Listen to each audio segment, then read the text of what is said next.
Sabe aqueles sons de guitarra gigantescos que definiram a história do rock?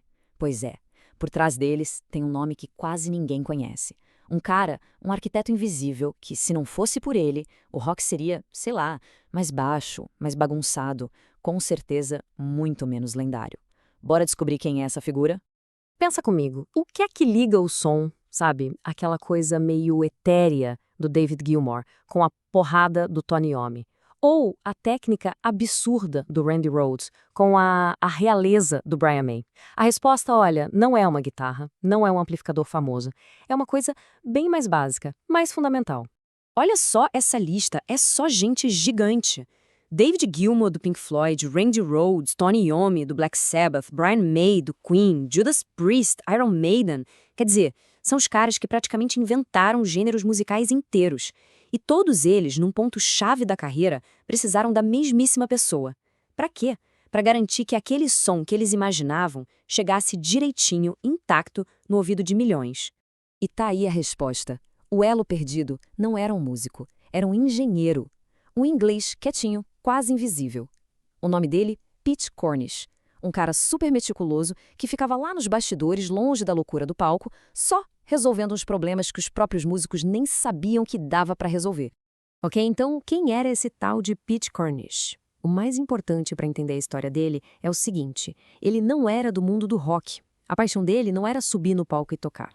Era outra coisa. Era fazer o equipamento funcionar. E funcionar perfeitamente. Na essência, ele era um engenheiro eletrônico. A pira dele era áudio, equipamento e, acima de tudo, uma palavra: confiabilidade. Pensa assim, enquanto um guitarrista olhava para um pedal e via uma cor, um som, ele olhava e via um circuito eletrônico que com certeza ia dar problema na hora errada. A não ser que fosse construído do jeito certo.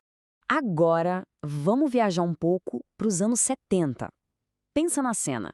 O rock explodiu. As bandas estavam saindo daqueles clubes pequenos e indo tocar em estádios lotados. As turnês viraram uma coisa global, gigantesca. Só que tinha um problema, um problemão.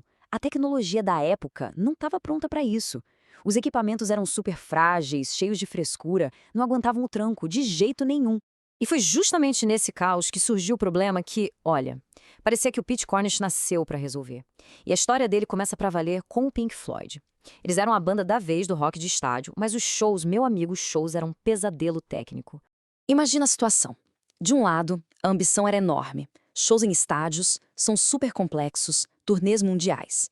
Do outro lado, a realidade nua e crua. O sinal da guitarra simplesmente sumia no meio dos cabos gigantescos. Aparecia um ruído do inferno, do nada, e o pedal de efeito pifava bem na hora do solo. Era frustrante. Essa era a rotina, a frustração de todo santo dia. E foi aí que alguém fez a pergunta. Aquela pergunta que muda o jogo, sabe? A questão não era mais ficar consertando o pedalzinho quebrado. Era pensar, e se o jeito que a gente tá fazendo tudo isso estiver errado? E se alguém chegasse e desenhasse tudo de novo, do zero, pensando primeiro em uma coisa: não pode quebrar.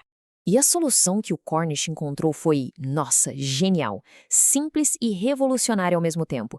Ele olhou para aquela bagunça de pedal, cabo, fonte, tudo jogado no chão do palco e teve a grande sacada. Aquilo não era um monte de coisa solta. Aquilo tinha que ser um sistema, uma coisa só, integrada. Mas a genialidade dele estava no processo, nos detalhes. Porque ele não estava só pegando uns pedais e parafusando numa madeira, sabe? Era engenharia pesada. Ele abria cada pedal, redesenhava os circuitos para ficarem mais silenciosos, mais fortes. Ele criava um negócio chamado buffer para manter o sinal da guitarra forte, sem perdas. E aí sim, ele juntava tudo no sistema único, à prova de falha. E o resultado disso foi uma revolução. Pela primeira vez na história, um guitarrista podia ter um sistema de efeitos que era organizado, que não fazia barulho, e o principal, era confiável. Estava nascendo ali o pedalboard profissional como a gente conhece hoje. Mas olha, não era só a ideia que era boa. O que realmente fazia diferença no trabalho do Cornish era a execução. E a execução vinha de uma obsessão quase doentia por perfeição e principalmente por durabilidade. Essa frase dele aí resume tudo. Equipamento de turnê não pode falhar. Para ele, isso não era uma sugestão, era lei. Pensa bem, um pedal queimar no meio de um show para 80 mil pessoas. Para ele, isso não era só um probleminha técnico, era um erro de engenharia, um fracasso total. E isso, para ele, era simplesmente inaceitável. E para evitar essa falha, o cara ia a extremos. Ele usava componente de nível militar, escolhia cada pecinha a dedo, os pedais dele pareciam tanques de guerra, indestrutíveis.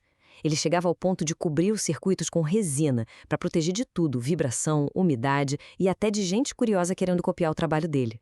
Claro que tudo isso tinha um preço, né? E não era barato. Os sistemas dele eram pesados, caríssimos e feitos um a um sob encomenda. Mas a conta era simples. Um pedal normal, de loja, podia te deixar na mão a qualquer hora. Um sistema do Cornish, bom, aquilo era feito para durar a vida inteira. Era um investimento em paz de espírito. E o mais curioso é que mesmo trabalhando com a realeza do rock, o Pete Cornish nunca quis ser famoso. Ele nunca correu atrás dos holofotes. A reputação dele foi crescendo ali, no boca a boca, entre os maiores guitarristas do mundo. A coisa rolava nos bastidores, sabe? Um guitarrista reclamava lá pro outro: "Pô, meu som tá com um chiado horrível." E o outro respondia: "Cara, tem um cara em Londres que resolve isso. Procura o Pete." Era assim. Ele nunca precisou de marketing. O trabalho dele falava por si só. E uma das grandes armas secretas dele era o tal do buffer. Para explicar de um jeito bem simples, imagina o sinal da guitarra como água numa mangueira. Se a mangueira é muito longa, a água chega fraquinha lá na ponta. O buffer é tipo uma bomba no meio do caminho que garante que a pressão da água, ou seja, a força e a clareza do som da guitarra, chegue intacta no amplificador. Num palco de estádio com metros e metros de cabo, isso é simplesmente essencial. E o resultado disso tudo é que hoje, qualquer pedalboard profissional que a gente vê por aí tem o DNA do Pete Cornish. Aquela organização toda certinha, o uso de buffers de qualidade, sistemas de loop que deixam tudo em silêncio, fontes de energia isoladas para não dar ruído, tudo isso hoje é padrão, mas foi ele que começou, ele que estabeleceu essa regra. No final das contas, o maior legado dele talvez nem sejam os pedais em si, foi uma mudança de mentalidade. Ele basicamente libertou os guitarristas daquele medo constante do equipamento da pau. Ele provou que a tecnologia não tinha que ser um inimigo, uma fonte de estresse. Ela podia e devia ser uma ferramenta confiável para a criatividade fluir. O Cornish nunca quis os holofotes. Ele achou o lugar dele ali, nas sombras, no silêncio da oficina dele, garantindo que os caras lá na frente, as estrelas, pudessem brilhar sem se preocupar com nada. Ele escolheu ser a base, sabe? O alicerce invisível onde os sons lendários foram construídos. E essa história toda deixa uma pergunta no ar, né? A gente vê o artista no palco, mas a história do Pete Cornish lembra a gente que, para cada estrela brilhando, tem um monte de engenheiros, técnicos, inventores trabalhando nos bastidores. Fica a reflexão.